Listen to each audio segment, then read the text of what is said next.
هفتم فایده در اینجا است که انسان از شومی گناه خود نگاه کنه. گناه یک دفعه که از پیشت شد زودی که تلاش کو که همین گناه را بشویی، پس بگردی رجوع کنی به سوی الله متعال. چرا؟ اگر گناه را در حال خود گذاشتی، یک گناه دیگر را جلب کرده رایسته.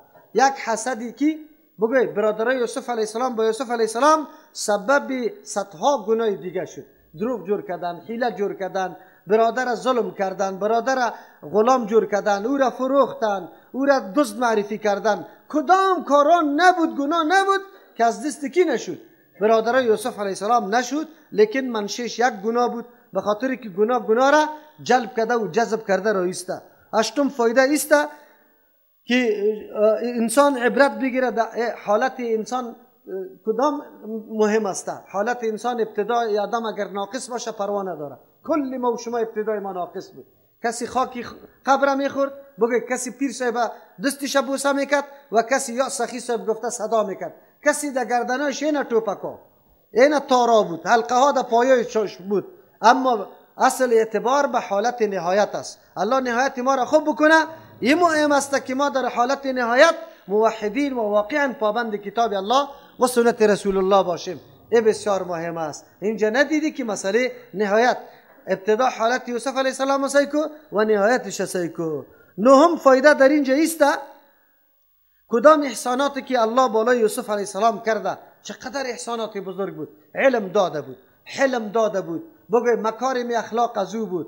خب دیگه دعوت به سوی الله یک لحظه آرام نمینیش، حتی در زندان هم دعوت توحید میده. معلوم شد که از جمله احسانات الله هم دعوت به سوی توحید الله هست. هر انسانی که در زندگی خود دعوت توحید میده احسان الله سرش است و این بزرگ احسان است ان شاء الله. الله ما و شما را محروم نسازه.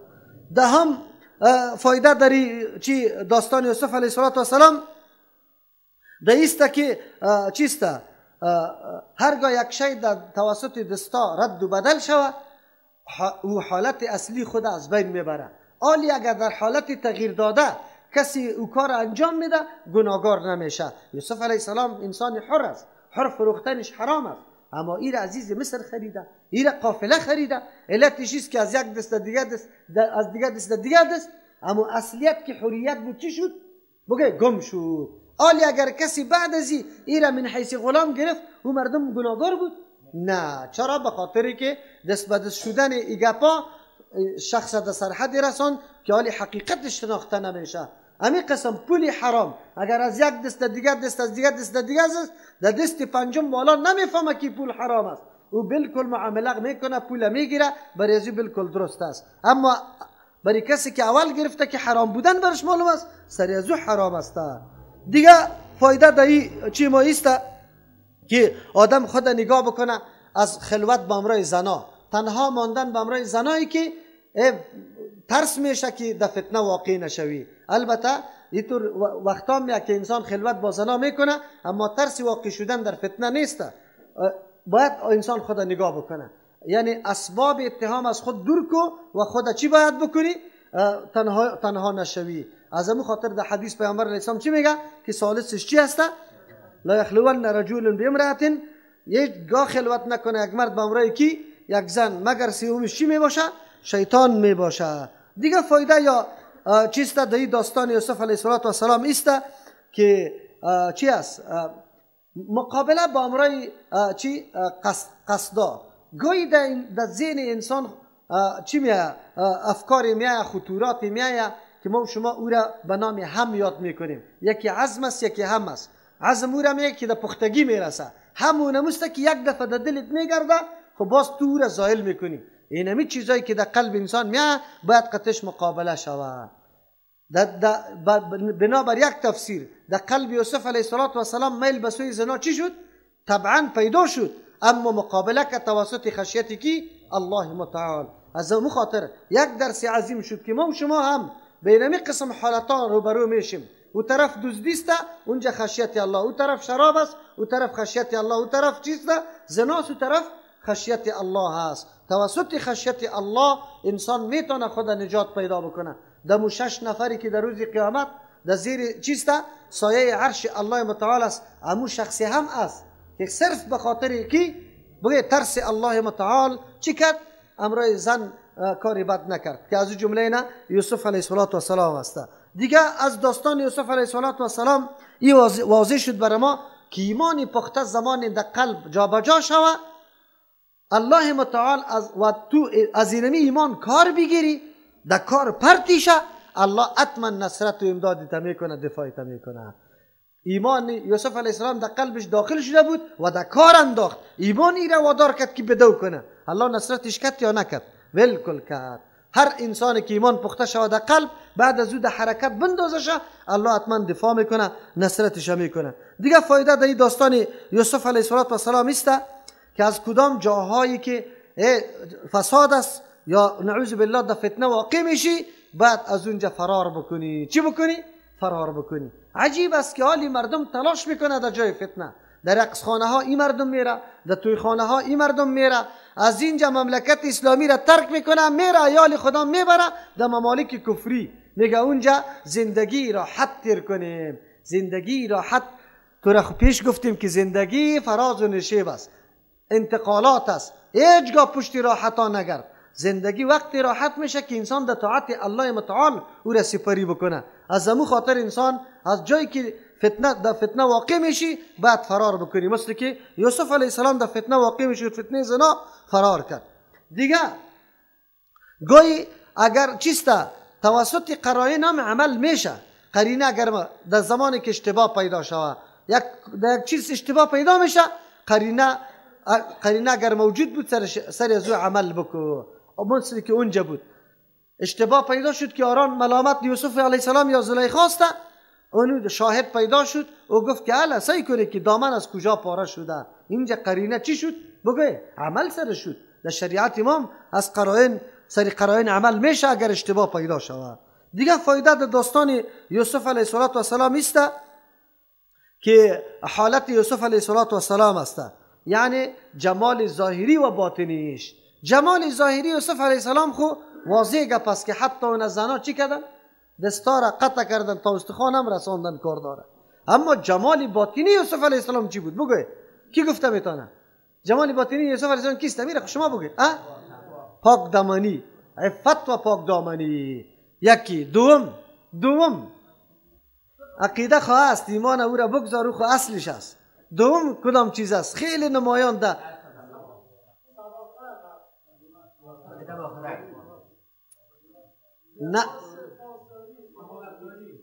نه قریب است، امانتداری قریب است. اصل نقطه که در عوام ما استعمال میشه، در معاشره ما امور بعد بگه حرام نمکی نکرد. جزاک الله. حرام نمکی نکرد. در کدام خانه که تربیه شد نان خورد، پاسداری از او را لحاظ کرد، حرام نمک نشد. بله، از او خاطر این جمال باطنی یوسف علیه السلام بود. دیگه کمال اخلاق شبیبی که برادرها را معاف میکنه، این گپا کلش علم شبیبی، حلم شبیبی، این کلش جمال باطنی یوسف علیه السلام است. دیگه از داستان یوسف علیه السلام برای ما دیگه فایده چیست؟ خب بله، انسان اگر در دو مصیبت مبتلا شود، یکیش تعلق به دنیا داره و دیگه تعلق به آخرت داره، کدامش اختیار کنه؟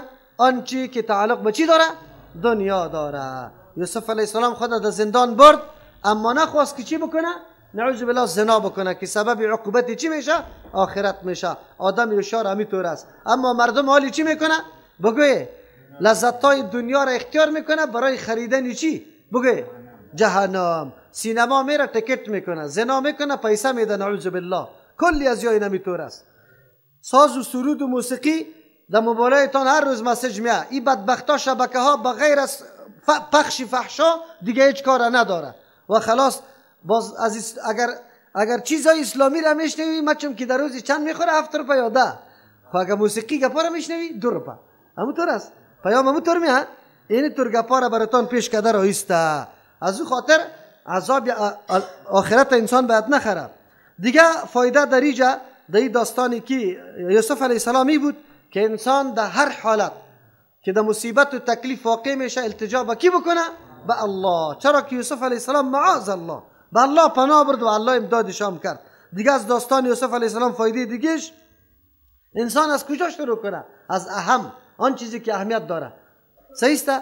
یوسف علیه السلام از کجا شروع کرد؟ و رفته بود دو رفیقایش میگه ما خواب دیدیم، خواب تعبیر کو. چی میگه؟ خواب تعبیر کرد برش دیستی.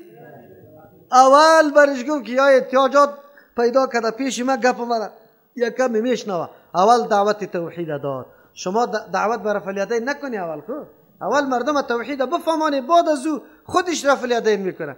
گایم دعوت به کسی ندی که آمین بالجر بگو یا رفع الیدین بکن. عقیدهش درست کو. وقتی عقیدهش درست شد خودش میدانه که من کدام عمل بکنم. خود به خود ضرورت به این نیست مردم ما شما را متهم میکنه یا فقط اینجا فتنه را انداخته. چی کرده؟ یعنی عملی کردن سنتای رسول الله را یا چی میگه؟ فتنه میگه. نعوذ بالله. الله رحم بکنه. و مرد که ما یقین بکنیم دعوت ندادیم که بری رفع الیدین کنی. ما دعوت دادیم که توحید یاد بگیره و محبت با سنت رسول الله صلی الله علیه و سلم پیدا. وقتی که یاد بگیرن خود به خود دیگه میکنه. حالا این مفهوم نداره که ما اول دعوت به این دادیم. دیگه فایده داستان یوسف علیه السلام بود که مفتی وقتی سائل پیشش میایه از پیشش سوال در مورد یک موضوع میکنه، باید مفتی دیدی بصیرت خیلی قوی داشته باشه که جوانب قضیه را چی کنه؟ خوب بررسی کنه و بعد از اون مشوره مفید بده. زمانی که خوابی پاچا را آورد یوسف علیه السلام تنها تعبیر کرد یعنی که علاج از ایران برشان بیان کرد، علاجشان بیان کرد. مفتی باید اینمی رقم باشه. دیگه فایده از این داستان یوسف علیه السلام است که کسی که قدرت داشته باشه از پیشش استعانت طلب کردن این منافات بازی نداره که تو نعوذ بالله به مخلوق شکایت میکنی. این معنای شکایت به مخلوق نیست. شکایت به مخلوق وقتی میشه که توانمندی نداشته باشه، غمی تا میگه لیکن او دور کرده نمیتونه، اونجا شکایت است. اما وقتی که میتونه که دور کنه او چیست؟ شکایت نیست. یوسف علیه السلام به مو یک رفیقی که میفهمید نجات یابنده است چی گفت؟ مرا در پیش کی بگه پاچای دیاد کنی. اینجا استعانت طلب کرده لیکن از دست کسی که قدرت به این گپ داشته. دیگه از این داستان یوسف علیه السلام فایدهش بر ما رسید که چی است؟ انسان در وقت تعلیم از اخلاص مکمل کار بگیره. از اخلاص چی؟ یوسف علیه السلام که تعلیم میداد اردو زندانی را چقدر به اخلاص بود. چرا؟ به خاطری که خیلی زیاد تلاش میکرد که دو زندانی مکمل مسائل بفهمه. از او خاطر مثالا برش گفت اربابم متفرقون خیرم ام الله. دلایل برش گفت که تا توحید در ذهنشان بشینه. شما هم که دعوت توحید میده اول کل دلایل برش بگویه بعد از دعوت بده. دیگه فایده در این داستان یوسف علیه السلام اگر کسی چیستا مسئول است یا یک آدم از پیشش سوال بکنه بسیار در امور نافعه باید برای ازو چی بکنی؟ راهنمایی بکنی که اینی کاره به اینی سیستم بکنه. پاچا سوال کرد از یوسف علیه السلام که وقتی تعبیر است چی برنامه بکار است؟ مکمل برنامه را برش تشریح کرد و در ضمن خود گفت که مرا مقرر کن. دیگه در داستان یوسف علیه السلام است فایدهش که انسان ملامت نمیشه برای از اینکه تهمت از خود دفع بکنی و کمال خود پاکدامنی خود اعلان بکنی. در این چیست؟ منافات به این نداره که تو تزکیه نفس میکنی، چون که تهمت از خود دفع میکنی. اگر تهمت سرت باقی بمانه این مانع میشه برای پذیرش شخصیت تو و گپی تو. در داستان یوسف علیه السلام دیگه موضوعی که خیلی اهمیت داشت علم داشت.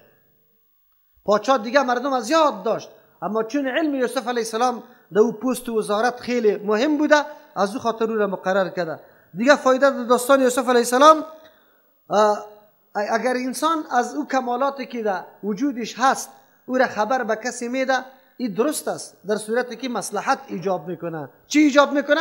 مصلحت ایجاب میکنه. تو حالی میری یک جای وظیفه میگیری مجبور هستی که ابو مهارت های درونی وجودی تا برای ازوا چی بکنی؟ نشان بدی و برملا کنی. هیچ کدام گپی نیست. چرا؟ به خاطر مصلحت است. دیگه در داستان یوسف علیه السلام برای ما معلوم شد که الله واسع المغفرت است، احسانش زیاد است. لیکن اسباب وسعت مغفرت الله متعال دو چیز بود، یکی ایمان و یکی هم چی بود؟ تقوا. تا که عقیده تقوای عمل شد ایمان عقیده شد. بس ایمان و عمل که درست بود اینمی سبب کامیابی و مغفرت آخرت میشه. دیگه فایده در داستان یوسف علیه السلام جمع کردن خوراک کباب، ذخیره کردن برای یک روز نگاه کردن، ایام چی بود؟ امر محبوب و امر درست بوده. چرا که حوادث انسان خبر نمیکنه، طوفانای ناگهانی یک دفعه میایه باز دست و پاچه میشی، باید ذخیره داشته باشی. این ذخیره را نه تنها که یوسف علیه السلام در سطح دولت میکنه، زن هوشیار که رئیس خانه است، رئیس خانه زن است در استعمال اسباب و وسایل، اگرچه سرپرست چیسته شوهر است.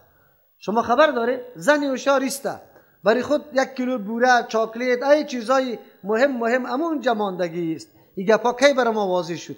زمانی که رابندی ها میشد، رابندی ها که میشد، میمان خیلی بزرگ که می آمد خانه ما تق تق میشد، یک کمی بوره و برادر را سری کلگی بند است.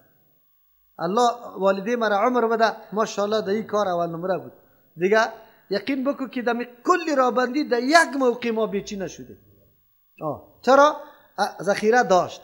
خو یک وقتی طورم شد که چاکلیت ها بیخی گشته بود. نقلا دمی سالا یک نقله کشیدیم که ما چون 8 ساله بود یا 9 ساله که شینگی کدام صندوقش بوده. خب منظور ایسته اینمی طور حفاظت کردن ذخیره، مدرس محتمم مدرسه برای خود پسنداز داشته باشه. این خودم تجربه کردم. اینطور حالت سرت میرسه از کدام جایی که تو اکمال میشی یک دم چی میکنه؟ بند میکنه سرت، جام باقی میمانی. این گپا را باید داشته باشیم. خب افسوس است که تیل جنریتری ما ذخیره نمی باشه.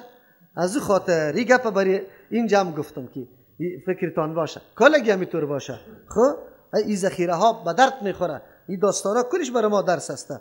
دیگر در اینجا برای ما حسن تدبیر یوسف علیه السلام معلوم شد. چقدر تدبیر نیک داشت که گفت گندام در خوشش نگاه شود، به اندازه خوراک مالیده شود، خرمن شود، دیگه مکمل در چی خوشه ها باشه. علتشی بود که یکی خاصیت خود گندم از دست نمیده، اگر همونطور مالیده شده باشه خرمن و بعد از اون در بوجی و در گودام ماندی و چی میشه؟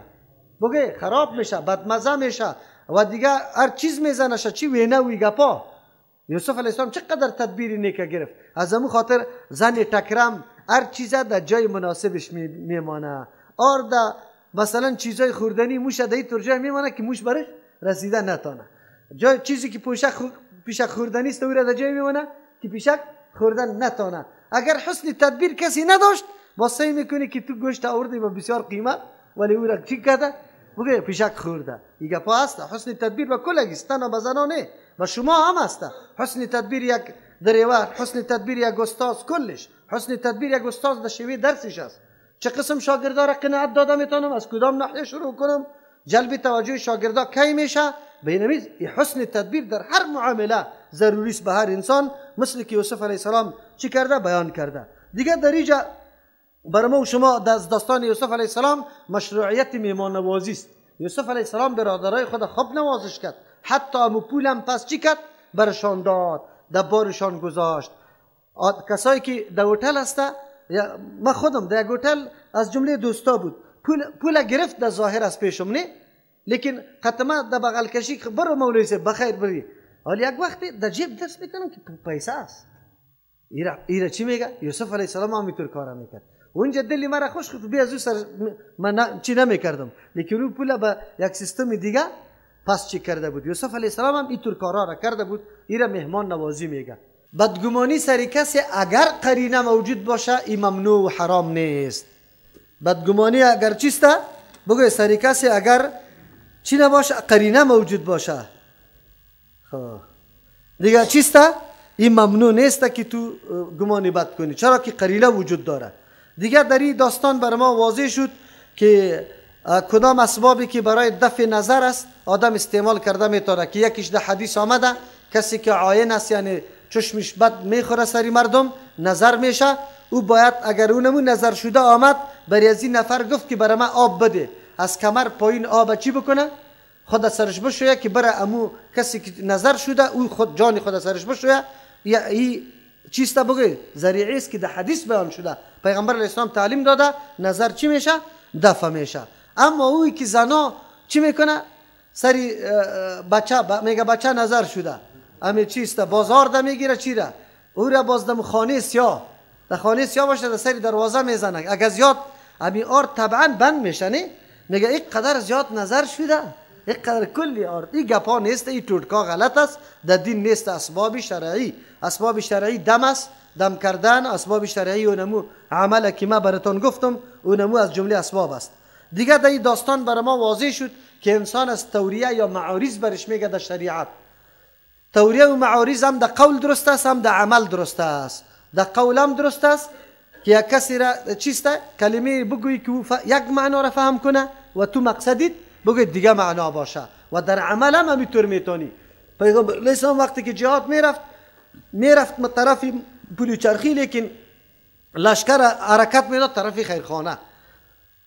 جاسوسا فکر میکرد که البته طرفی چی میره؟ بگه پروان میره، حالا که طرف چی بوده؟ ننگرهار رفته بوده. این کارا را میکرد. این استعمال معارض است. دیگه در داستان یوسف علیه السلام بهترین چیزی که برای ما واضح شد این بود که انسان همیشه مصیبت ها و تکلیف های زندگی خود در ذهن خود نبیاره، بلکه چی را؟ نعمت های الله را در ذهن خود بیاره، شکرگزاری الله متعال بکنه و خود به الله تسلیم کنه. انسان هر قدر عبادت میکنه بازم عاجزی برای الله متعال بکنه. این بود فایده های داستان یوسف علیه السلام. الله متعال توفیق عمل نصیب ما بکنه. سبحان ربک رب العزة عما یصفون و سلام علی المرسلین والحمد لله رب العالمین.